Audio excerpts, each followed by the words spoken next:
فلا مضل له ومن يضلل فلا هادي له وأشهد أن لا إله إلا الله وحده لا شريك له وأشهد أن محمدا عبده ورسوله اللهم صل على محمد وعلى آله وصحبه ومن اهتدى بهديه واستنى بسنته إلى يوم الدين أما بعد. Para hadirin, bapak-bapak dan ikhwah dan anak-anakku sekalian, hafizakumullahu ta'ala jami'an. Alhamdulillah, pada malam hari ini, di malam Jumat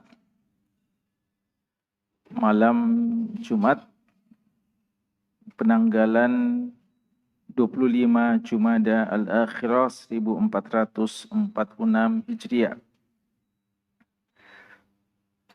Dan malam Jumat yang terakhir ya di tahun 2024.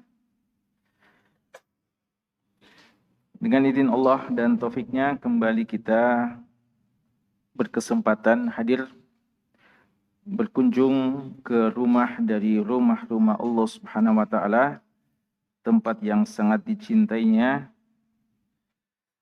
untuk melaksanakan sholat secara berjamaah.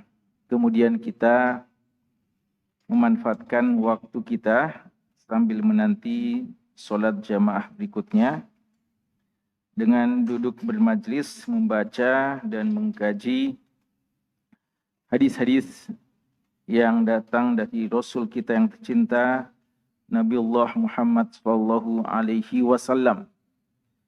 Hadis-hadis beliau yang sahih yang diriwayatkan secara bersama oleh Al-Imam Al-Bukhari dan Al-Imam Muslim rahimahumallahu ta'ala, dan telah dikumpulkan oleh Syekh Muhammad Fuad Abdul Baqi rahimullah dalam buku yang dia beri judul dengan Al-Lu'lu' wal Marjan Fima Ittafaqa Alaihi Asy-Syaikhan. Mutiara-mutiara hadis yang diriwayatkan secara bersama oleh dua syekh, dua imam dalam bidang hadis, Al-Imam Al-Bukhari dan Al-Imam Muslim rahimahumallah. Dan jemaah sekalian,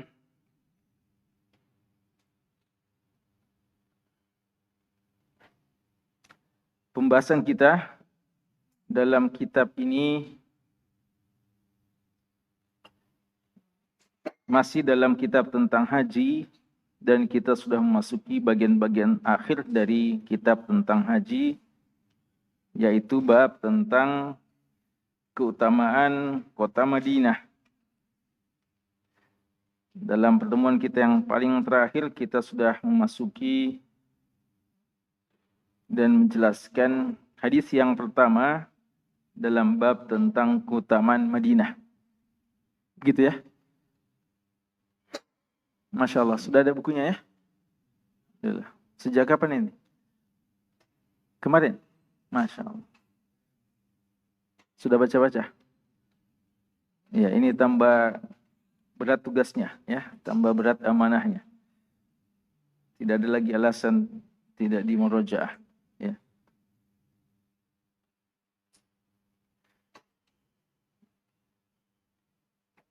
Ada yang hafal hadisnya yang lalu?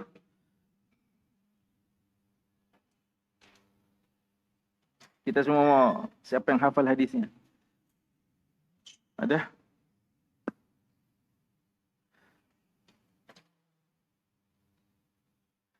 Jadi ikhwah, tadrib utamanya atau khususnya hadis-hadis yang tidak terlalu panjang diusahakan dihafal ya. Utamanya yang berkaitan dengan nas ya. Berkaitan dengan sabda-sabda Nabi SAW, seperti hadis yang lalu. Ya, kalau hadis yang kita bahas sekarang ini ada beberapa kisah yang mungkin sebagian bisa hafal, tapi jika tidak mengapa. Tapi hadis-hadis yang pendek usahakan dihafal. Baik. Ada ikhwah yang hafal? Siapa lagi? Tafadhal ya, Syarif. Dengan judul babnya. Tafadhal. Bismillahirrahmanirrahim. باب فضل المدينة ودعا النبي صلى الله عليه وسلم ودعا النبي صلى الله عليه وسلم بها بالبركة وبيان تحريمها وتحريم صيدها وشجرها وبيان حدود حرمها. عن عبد الله بن زيد رضي الله عنه عن النبي Hadis keberapa? Hadis 64 863. 863.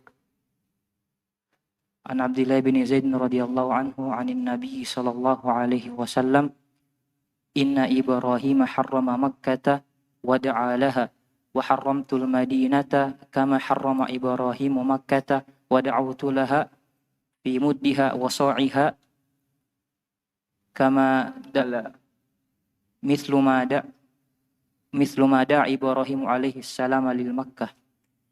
Baik. Hasan. Tahu artinya itu? Tahu ya? Nah. Ikhwat tadi paham artinya? Bisa terjemahannya? Ada yang bisa terjemahkan? Lil Madinah, bab tentang keutamaan kota Madinah. Wa du'a an-nabi sallallahu alaihi wasallam fiha. Dan doa Nabi sallallahu alaihi wasallam untuk Mekah, untuk Madinah, bil barakah, berupa doa keberkahan, wa bayan tahrimiha, dan penjelasan tentang keharaman kota Madinah, wa tahrim soidiha, dan diharamkannya juga berburu dengan hewan buruan yang ada di Madinah, wa syajariha, dan diharamkannya pohon-pohonnya, artinya mencabut pohon-pohonnya, wa bayan hududi haramiha, dan penjelasan tentang batasan-batasan tanah haram di kota Madinah. Ya, akan ada hadis-hadis yang menjelaskan hal itu. Malam ini kita akan bahas hadis yang kedua dalam bab ini, atau hadis yang bernomor 864. Ya, tafadhal.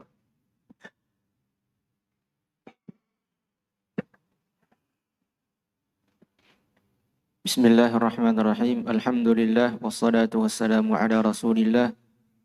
Amma ba'd. Allahumma ighfir lil muallif wal ustadz wal hadirina jami'a. Kitab Al-Lu'lu' wal Marjan fima ittafaqa alaihi asy-syaikhan Al-Bukhari wa Muslim li Syekh Muhammad Fuad Abdul Baqi rahimahullah. Babu فضل المدينة ودعاء النبي صلى الله عليه وسلم فيها بالبركة وبيان تحريمها وتحريم صيدها وشجرها وبيان حدود حرمها. حديث أنس بن مالك رضي الله عنه قال قال رسول الله صلى الله عليه وسلم لأبي طلحة التمس غلاما من غلمانكم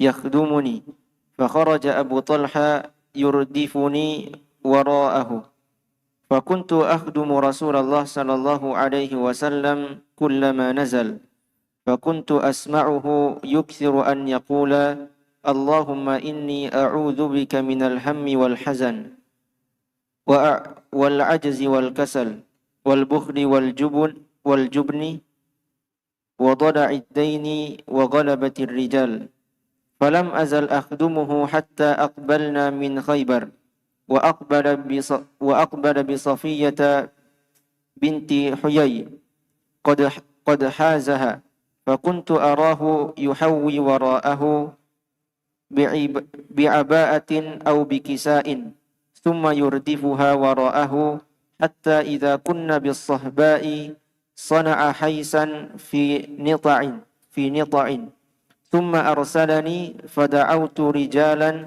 فأكلوا وكان ذلك بناءه بها ثم أقبل حتى إذا بدا له أحد قال هذا جبل يحبنا ونحبه فلما أشرف على المدينة قال اللهم إني أحرم ما بين جبليها مثل ما حرم به إبراهيم مكة Allahumma barik lahum fi muddihim wa sa'ihim. Ya. Ya. Hadis yang ke-864 kita terjemahkan ya. Hadisu Anas bin Malik radhiyallahu anhu. Hadis datang dari sahabat yang mulia Anas bin Malik radhiyallahu anhu. Beliau mengatakan, qala Rasulullah sallallahu alaihi wasallam. Rasulullah sallallahu alaihi wasallam bersabda, li Abi Talhata, kepada Abu Talha, iltamis gulaman min gilmanikum yakhdumuni. Carikan untukku seorang gulam, anakmu atau budakmu ya. Gulam itu bisa diartikan anak kecil sebelum usia balik, dan juga bisa diartikan sebagai budak ya, jadi budak. Jadi entah anak kandung kita sendiri yang umurnya belum sampai usia balik dan telah selesai menyusui ya, atau gilman atau gulam adalah makna dari budak. Carikan seorang gulam di antara budak-budakmu atau di antara anak-anakmu, yakhdumuni, yang bisa melayaniku, berkhidmat kepadaku. Fa kharaja Abu Talhata yurdifuni. Kata Anas bin Malik, maka Abu Talha, beliau keluar menemani Nabi SAW, yurdifuni, seraya sembari memboncengku, wara'ahu, di belakang kendaraannya. Fakuntu, maka saya, kata Anas, akhdumu Rasulullah sallallahu alaihi wasallam, melayani, berkhidmat kepada Rasulullah. Kullama nazala, setiap beliau singgah. Fakuntu asma'uhu yuksiru an yaqula, dan saya sering mendengarkan beliau ya, ini pengalaman ya, selama beliau menemani Rasulullah dalam safarnya, saya sering mendengarkan beliau mengatakan, berdoa, Allahumma ya Allah, inni, sesungguhnya aku, a'udzubika, berlindung kepadamu, minal hammi, dari alham, dari kegelisahan, wal hazani, dan kesedihan, wal ajzi, dan kelemahan, wal kasali, dan sifat malas, wal bukhli, dan sifat bakhil, wal jubni, dan sifat penakut, wa dhala'id daini, dan terlilit, terjerat pada atau dikuasai oleh utang, wa ghalabatid rijal, dan dikuasai oleh laki-laki atau oleh manusia. Falam azal akhdumuhu, kata Anas, saya senantiasa berkhidmat melayani beliau, hatta aqbalna min Khaybar, hingga kami balik pulang dari perang Khaybar. Wa aqbala bi Safiyah binti Huyai, dan di antara hal yang beliau bawa dari perang Khaybar adalah Safiyah bintu Huyai ya. Safiyah bintu Huyai, salah seorang tawanan wanita dalam perang Khaybar yang akhirnya dibebaskan oleh Nabi kita sallallahu alaihi wasallam, dan beliau peristrikan ya, beliau menikahinya. Qad hazaha, beliau mendapatkannya. Fakuntu arahu, saya melihat beliau, yuhawwi wara'ahu bi'abain au bikisain. Ya, Rasulullah mengendarakan ya, dengan kendaraan untuk Sofia, dan membungkusnya, artinya melindunginya dengan kain, dengan pakaian. Tsumma yurdifuha, kemudian beliau memboncengnya. wara'ahu, di belakang beliau. Hatta idza kunna bis-sahba, hingga ketika kami sudah berada di Sohba. Sohba ini daerah antara Khaybar dan Madinah, ya. Jadi di tengah perjalanan. Sana'a haisan fi nita'in. Beliau membuat hais. Hais itu makanan yang terbuat dari kurma yang dicampur dengan adonan roti, minyak, dan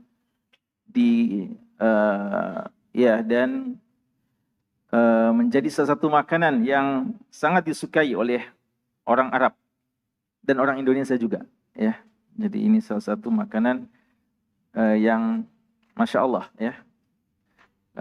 Adonan roti, adonan tepung yang dicampur dengan kurma dan dengan minyak samin dan beberapa bahan-bahan lainnya.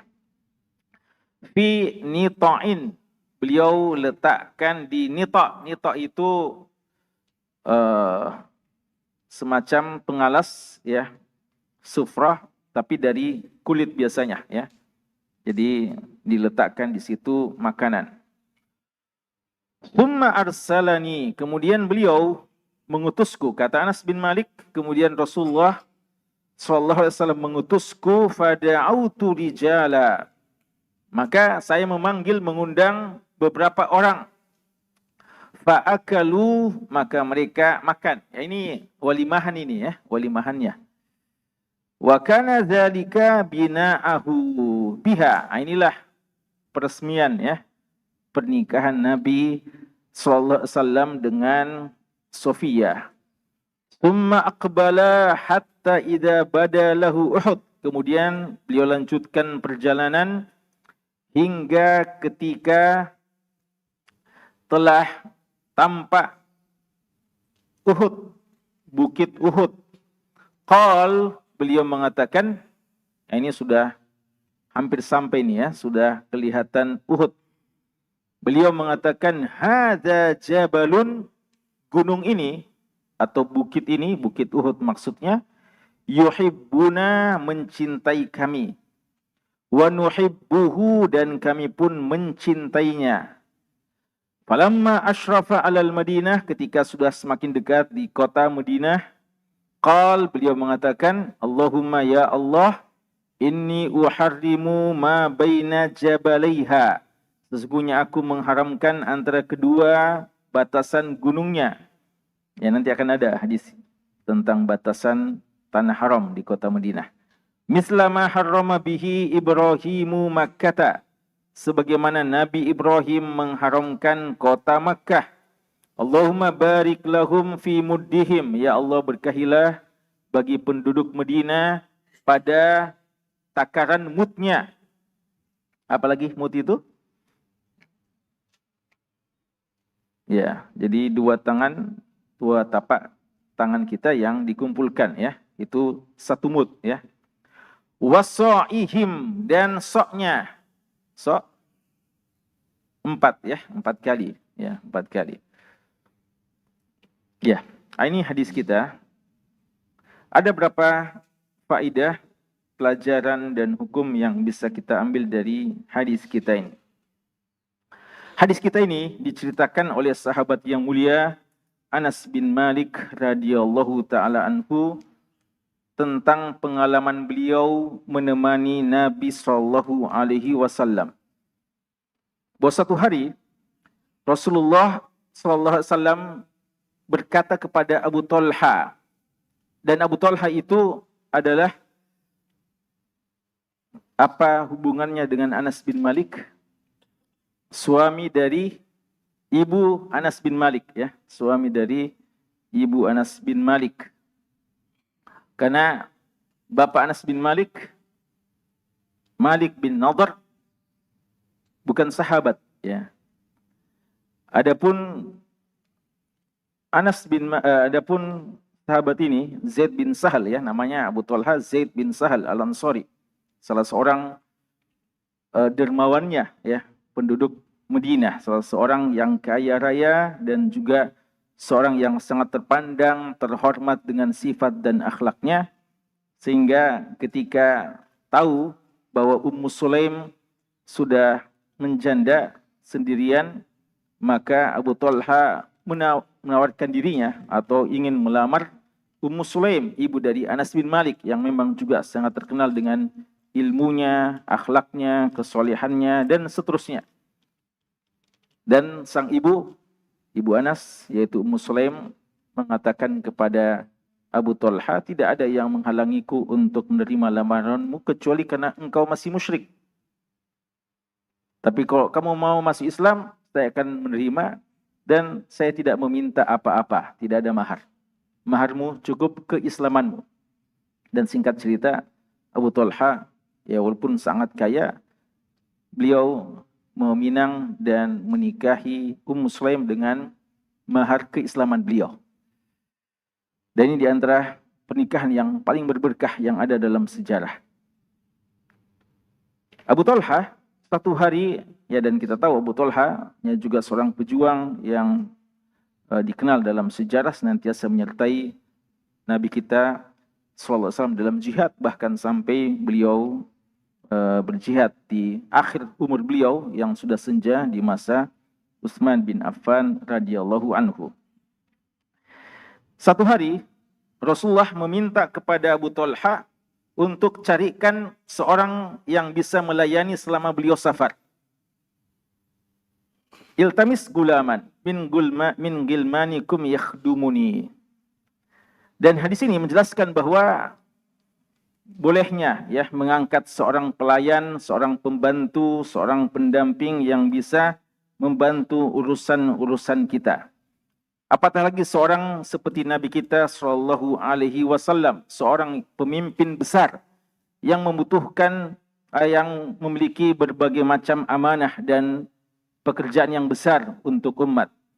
Karena itu para sahabat tentu saja pada berlomba-lomba untuk menawarkan diri mereka menjadi pelayan-pelayan Nabi SAW.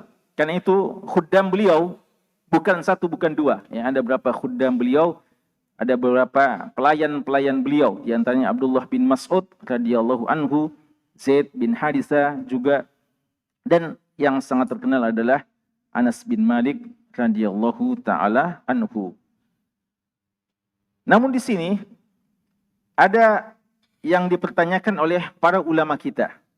Karena kejadian ini kejadian yang terjadi pada perang Khaybar. Perang Khaybar itu tahun keberapa? Tahun keberapa? Ke-7 Hijriah, ya, tahun 7 Hijriah. Kalau kita baca hadis ini, seakan-akan awal kali Anas bin Malik berkhidmat kepada Rasulullah tahun ini, ya. Padahal kita juga sudah sering membaca awal kali ketika Nabi kita SAW datang ke kota Madinah dan para menemani Rasulullah kebanyakan di dalam kota Madinah. Kali ini Rasulullah ingin yang melayani beliau di mana? Di luar kota Madinah, dalam artian dalam keadaan safar. Ya, jadi beliau tidak bebani Anas bin Malik untuk harus ikut, tapi beliau percayakan kepada Abu Talha untuk carikan siapa yang bisa menemani beliau, melayani beliau. Dan ini diantara pensyariatan atau disyariatkannya berkhidmat kepada seorang pemimpin atau berkhidmat kepada seorang alim, dan tentu saja khidmat kepadanya, khidmat dalam rangka perjuangan dan dalam rangka dakwah kepada agama Allah Subhanahu wa taala. Jadi tidak ada pertentangan bahwa ini adalah awal ketika Anas bin Malik menemani Rasulullah dalam perjalanan safar. Adapun yang lainnya adalah dalam kondisi ketika berdomisili di kota Madinah. Cuma ada sedikit hal yang masih mengganjal, yaitu beliau mengatakan apa? Gulam. Dan gulam itu biasanya anak-anak, ya, belum balik. Padahal kalau kita baca hadis tentang Anas bin Malik, ketika pertama kali beliau dikirim oleh ibunya menemani Rasulullah SAW untuk menjadi khadimnya, usia beliau itu sudah 9 atau 10 tahunan. Berarti kalau di tahun ke-7 Hijriah, umurnya sudah 17 tahunan, ya, 17 tahun. Ya, ini belum terjawab secara pas ya, kami juga belum lihat ada penjelasan lebih jauh tentang ini, tapi boleh jadi maksudnya ini ya gulam, tapi tidak mengapa juga anak muda ya, syab, yang waktu itu kembali dipercayakan oleh Abu Talhah, bapaknya atau bapak tirinya, bapak tirinya atau suami dari ibu beliau, untuk menemani Nabi Shallallahu Alaihi Wasallam. Abu Talhah berangkat juga dan beliau membonceng Anas bin Malik, ya, beliau membonceng Anas bin Malik radhiyallahu anhu. Dan sudah sering kita sebutkan di antara pelajarannya adalah bolehnya berboncengan ya dalam kendaraan selama kendaraan yang digunakan memungkinkan untuk itu. Ya, ini selalu kita bahasakan karena pada masa itu kendaraan adalah tunggangan hewan dan tidak semua hewan kuat untuk untuk menunggangi atau untuk ditunggangi oleh lebih dari satu orang. Ya, ini di antara persyaratannya. Fa kharaja Abu Talha yurdifuni wara'ahu. Maka kata Anas, saya berkhidmat kepada Rasulullah SAW. Ya, jadi walaupun Anas bin Malik ini kelihatannya pelayan, tapi beliau sebenarnya di samping seorang pelayan juga murid ya untuk Rasulullah, dan berapa banyak ilmu yang telah beliau dapatkan selama beliau berkhidmat melayani Rasulullah SAW. Maka beliau katakan, saya berkhidmat kepada Rasulullah dan setiap beliau singgah, beliau di mana saja, maka saya senantiasa berada bersama di beliau. Kemudian di antara faidahnya, ini di antara faidah ketika kita menemani orang soleh atau menemani seorang yang berilmu, seorang alim, seorang pemimpin yang alim seperti Nabi SAW. Apa di antara faidah ilmu yang didapatkan oleh Anas bin Malik? Ya, apalagi Rasulullah ya, sumber ilmu, dan para sahabat tentu saja mengambil banyak manfaat dari beliau, entah dalam keadaan domisili ataupun dalam keadaan safar. Ya, karena beliau menjadi seorang uswah bagi kita dalam semua keadaan. Kita mau tahu bagaimana kita teladani beliau ketika beliau sedang berdomisili di kota, yang tidak safar. Dan juga kita mau tahu bagaimana sunnah-sunnah dalam safar. Maka sahabat tidak meninggalkan kesempatan ini untuk merekam secara baik setiap jejak dan setiap perkataan dan perbuatan Rasulullah SAW selama beliau safar. Apa yang beliau dapatkan, faedah yang beliau dapatkan dari Rasulullah ketika beliau safar? Ternyata Nabi kita SAW sering berdoa. Ya, ini kata Anas, fa kuntu asma'uhu yuksir an yaqul. Sering beliau katakan, sering beliau doakan. Dan ini doa dalam keadaan safar. Ya, dan ini bukan doa safar. Ya, ini bukan doa safar. Artinya bukan doa ketika mau berangkat, bukan doa ketika mau pulang. Tapi kan orang yang safar itu doanya apa? Mustajab. Ya, maka tampaknya Nabi kita Sallallahu Alaihi Wasallam memanfaatkan keberadaan beliau sebagai seorang musafir untuk banyak berdoa. Dan ternyata di antara doa yang sering beliau doakan adalah minta perlindungan kepada Allah dari 8 hal. Ya, minta perlindungan kepada Allah dari 8 hal. Jadi hadis ini kalau tidak bisa dihafal semuanya, minimal doa ini yang dihafal ya. Ikhwat tadrib, ya, atau semua jamaah, ya. Hafal doa ini, ya. Doa ini sangat kita butuhkan. Dan doa kalau kita perhatikan kandungan doa kita tidak lepas dari 2 hal. Meminta terhadap apa yang kita butuhkan dan minta perlindungan dari apa yang kita khawatirkan. Doa itu kata ulama kita tidak lepas dari 2 hal. Entah kita meminta sesuatu yang kita butuhkan atau kita memohon kepada Allah dilindungi dari hal yang kita takutkan atau yang kita khawatirkan. Doa itu entah jalbul manfa'ah atau dar'u madarrah atau mafsadah. Entah kita mau mengambil manfaat, ya, atau kita nolak mafsadah. Ya, seperti doa yang dikatakan doa sapu jagat, apa itu? Rabbana atina fid dunya hasanah wa fil akhirati hasanah. Ini apa? Permintaan terhadap yang kita butuhkan. Lalu apa setelah itu? wa qina azabannar. Kita minta perlindungan dari apa yang kita khawatirkan. Maka salah satu di antara bab doa yang sangat penting adalah bab tentang isti'azah. Apa-apa yang kita perlu minta perlindungan. Dan Imam Nasai dalam kitabnya Sunan, itu punya bab khusus atau kitab khusus tentang kitabul isti'azah. Dan tidak kurang dari 40 atau 30 puluhan. Rasulullah telah beristi'azah dari banyak hal. Di antaranya sini, dalam satu hadis, beliau telah berlindung kepada 8 perkara. Dan kalau kita perhatikan 8 perkara ini, Rasulullah pasang-pasangkan. Ya, Rasulullah satu dipasangkan dengan yang lainnya. Apa itu? Allahumma ya Allah, inni a'udzubika minal hammi wal hazan. Pertama, pasangan yang pertama adalah dari al-ham wal hazan. Ya Allah, aku berlindung kepadamu dari al-ham wal hazan. Dari kegelisahan dan al-hazan, kesedihan. Apa bedanya? Hampir mirip kata ulama kita. Tapi al-ham ini untuk sesuatu yang belum terjadi. Ya, jadi ham ini kegelisahan, kekhawatiran, kecemasan. Kita cemas. Jangan-jangan akan terjadi ini pada kita. Jangan-jangan akan terjadi ini. Ada hal-hal yang kita khawatirkan di masa depan kita. Maka untuk menghilangkan kecemasan, kekhawatiran, kita bilang apa? Allahumma inni a'udzubika minal hammi. Ya Allah, aku minta perlindungan kepadamu dari semua kecemasan, ketakutan, kekhawatiran terhadap masalah-masalah yang akan mendatangiku ke depan. Wal hazani, adapun hazan, minta perlindungan dari sesuatu yang telah menimpa kita. Yang mungkin sebagian kita ketika ditimpa oleh masalah itu, musibah itu, dia bersedih dan kesedihannya berlarut-larut. Ya, biasa ada orang sedih, ceritakan saya punya masalah Ustaz. Kapan itu masalahnya antum?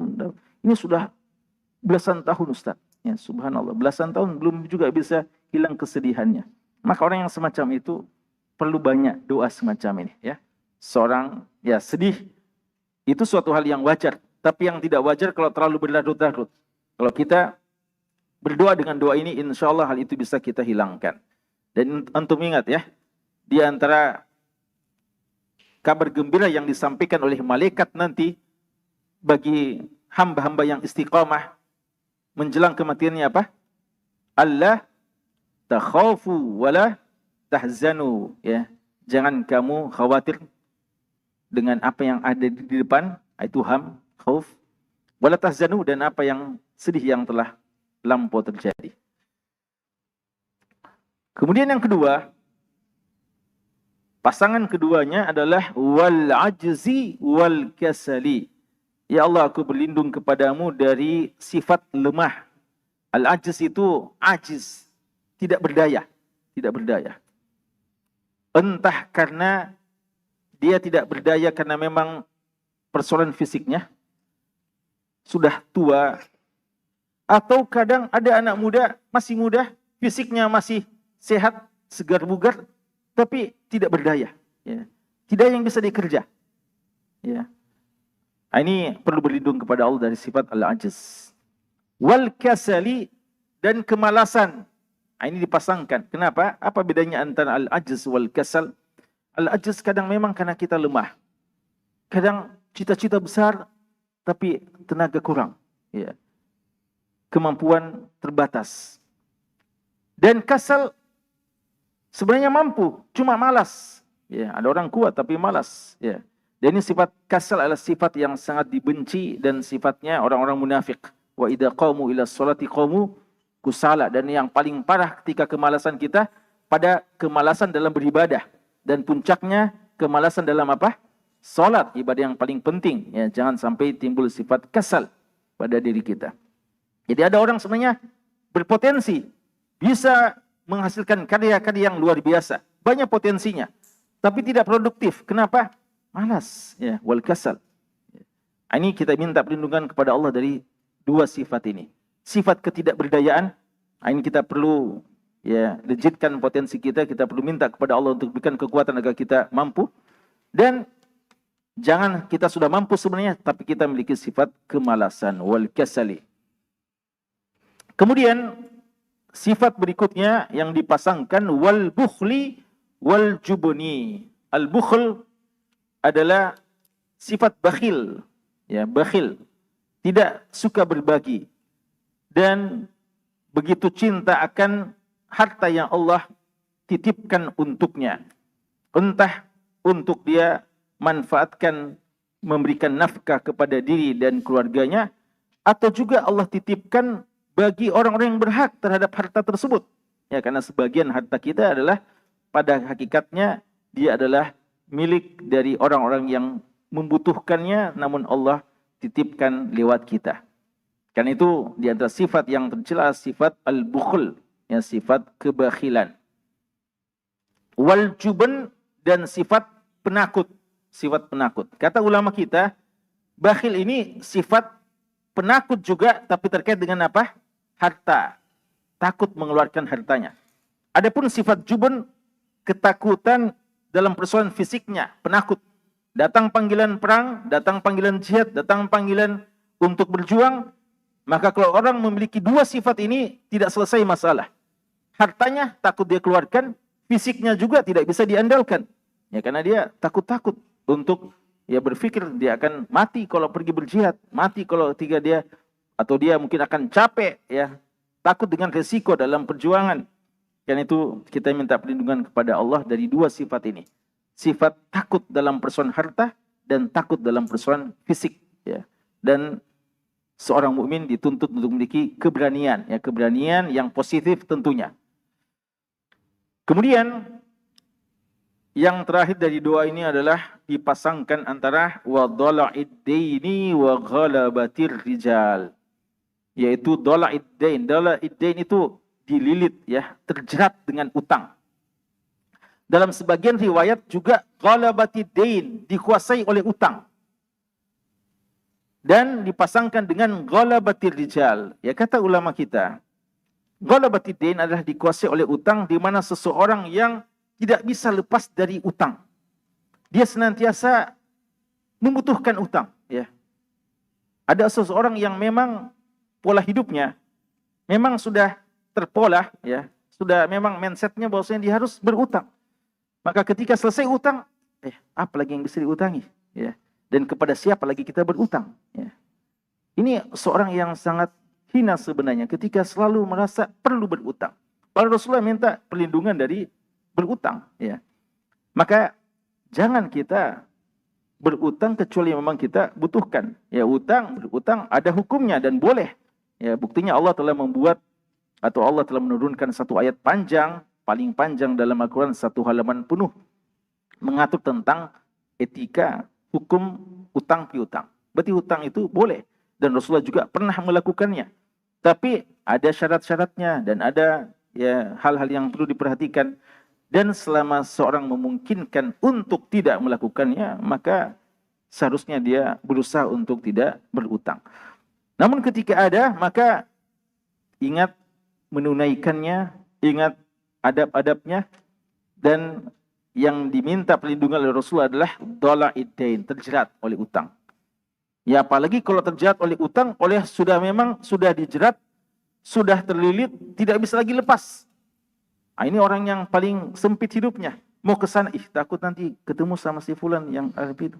Mau ke sana juga, mau ke sana, akhirnya tidak keluar rumah, ya. Karena takut. Ya, ini dikatakan apa? Maghram. Maghram itu apa? Maghram. Gharim. Al-gharim itu adalah, kan dalam Al-Quran orang yang berutang dikatakan apa? Al-gharimin. Dalam doanya ibadur Rahman apa? Rabbana isrif anna azab jahannam inna azabah kana gharama. Ya Allah, jauhkan aku dari azab jahannam, karena azab jahannam itu azabnya gharama. Apa itu gharama? Azabnya itu selalu mencari-cari kita. Tidak bisa kita lepas. Kalau orang masuk neraka, waliyadzubillah, dia tidak akan bisa lari. Ada gharama, artinya azab itu akan terus mengejarnya. Jadi utang itu diibaratkan seperti gharim. Kenapa? Karena kalau seseorang berutang, dia kemana-mana dikejar terus oleh orang yang memiliki piutang, ya. Maka Rasulullah minta perlindungan dari dhala'id dain, ya. Dalam hadis sampai Aisyah ketika bertanya kepada Rasulullah, "Ya Rasulullah, kenapa saya melihat kamu ini paling suka berlindung dari hutang? Kenapa kamu selalu ulang-ulangi?" Karena beliau mengatakan bahwasanya Orang yang suka berutang itu jika berkata dia akan dusta. Dan jika berjanji dia akan menyelisihi. Dia akan menyelisihi. Wa dhala'id dain wa ghalabatir rijal. Kata-kata ghalabatir rijal, sebagian ulama mengatakan ini ada hubungannya dengan dhala'id dain. Bahwa yang menguasai dia adalah yang punya piutang terhadapnya. Jadi dia merasa terkuasai, dia tidak berdaya dengan orang-orang yang memiliki piutang terhadapnya atau dia berutang kepadanya. Dia dikuasai oleh orang-orang tersebut. Ya, sebagian ulama mengatakan ini hubungannya, ya, bahwa masih kaitannya dengan persoalan utang. Sebagian mengatakan ini masalah yang lain lagi. Ghalabatir rijal ini adalah dikuasai bukan dalam persoalan harta lagi, dari persoalan fisik, ya. Seorang ada dikuasai dari orang-orang yang dolim. Dia senantiasa ditakuti, diintimidasi, didolimi oleh manusia-manusia. Kita minta perlindungan kepada Allah dari semuanya ini.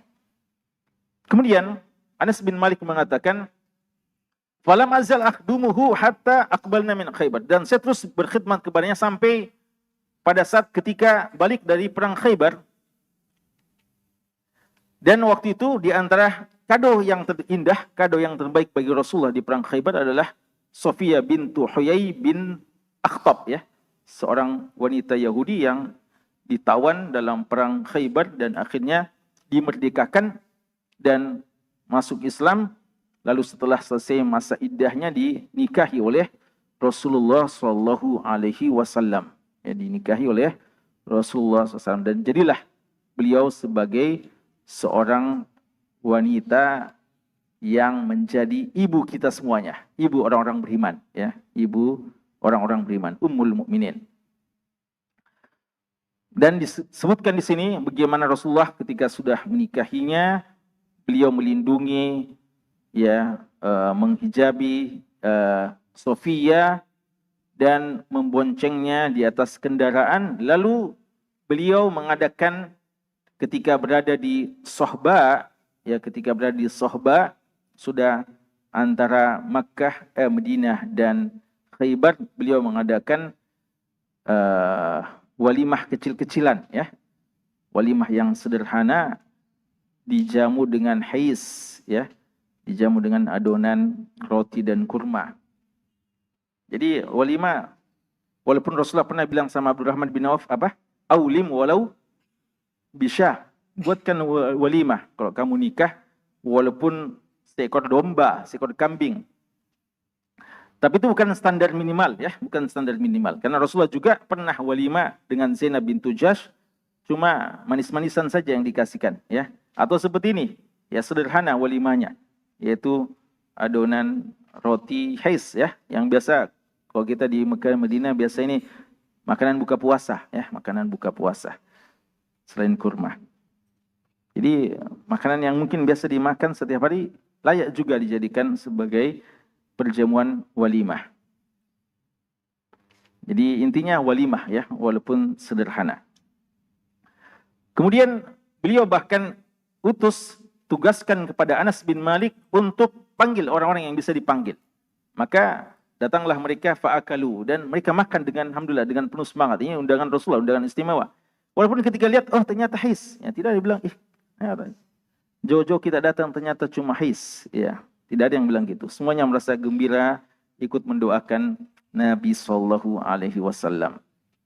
Wa kana dzalika bina'ahu biha thumma aqbala hatta idza badalahu Uhud. Dan terakhir ketika beliau sudah lanjutkan perjalanan dan hampir tiba di kota Madinah, beliau melihat bukit Uhud dari jauh, ya. Lalu beliau mengatakan, "Hada jabalun yuhibbuna wa nuhibbuhu." Bukit Uhud ini mencintai kami dan kami pun mencintainya. Ya.